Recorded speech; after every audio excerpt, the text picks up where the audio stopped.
Assalamualaikum warahmatullahi wabarakatuh.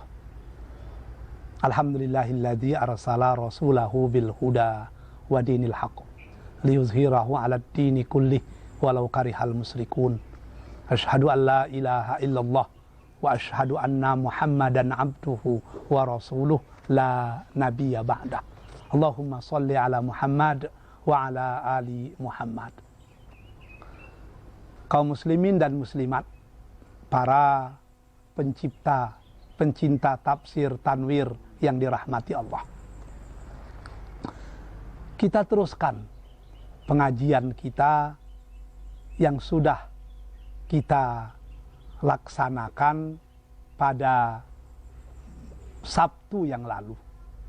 Sabtu yang lalu kita sudah sampai pada surah Al-Baqarah ayat yang ke-53, di mana pada ayat itu Allah menceritakan bagaimana zolimnya Bani Israel ditinggal 40 hari oleh Nabi Musa untuk beribadah, mendekatkan diri kepada Allah, menjemput kitab Taurat di Bukit Tursina. Akan tetapi hanya 40 hari mereka sudah berubah dari umat yang bertauhid menjadi umat yang musyrik. Kita teruskan ayat yang ke-54. A'udzubillahi minasyaitonirrajim.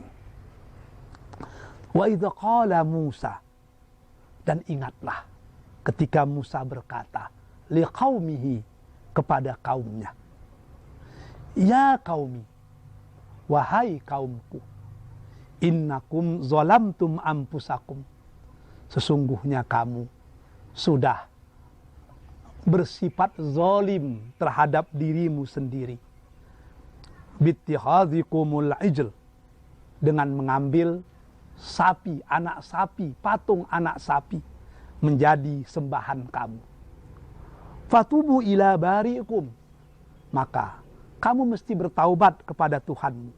Faktulu anfusakum, dengan cara membunuh diri kamu sendiri. Zalikum khairul lakum inda bariikum fataba alaikum, maka yang demikian itu jauh lebih baik bagimu dari sisi Tuhanmu. Fataba alaikum, maka kamu mestilah bertaubat. Innahu wat-tawwabur rahim, sesungguhnya Allah itu maha penerima taubat dan maha penyayang. Kaum muslimin dan muslimat yang dicintai Allah,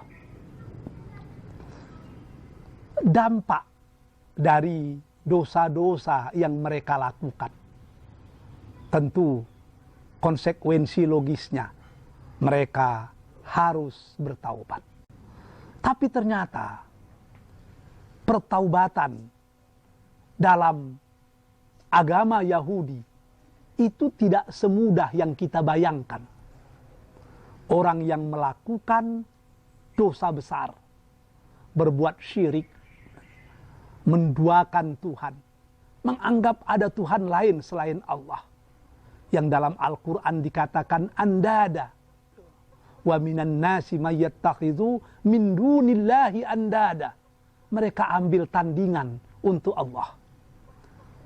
Orang seperti ini dosanya lebih tinggi dari ujung langit, lebih dalam dari ceruk beruk yang ada di dasar samudra. Apa yang harus mereka lakukan? Mereka mesti taubat.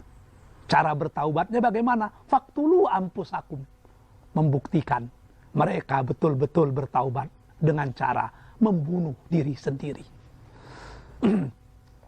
Kalau orang Jepang untuk mengungkapkan penyesalan dan kesalahan yang mereka lakukan harus melakukan harakiri, maka ternyata Bani Israel dulu pun untuk menyesali perbuatan yang mereka lakukan, karena perbuatan itu adalah dosa di sisi Allah, faktulu anfusakum, mereka juga harus harakiri, membunuh diri sendiri.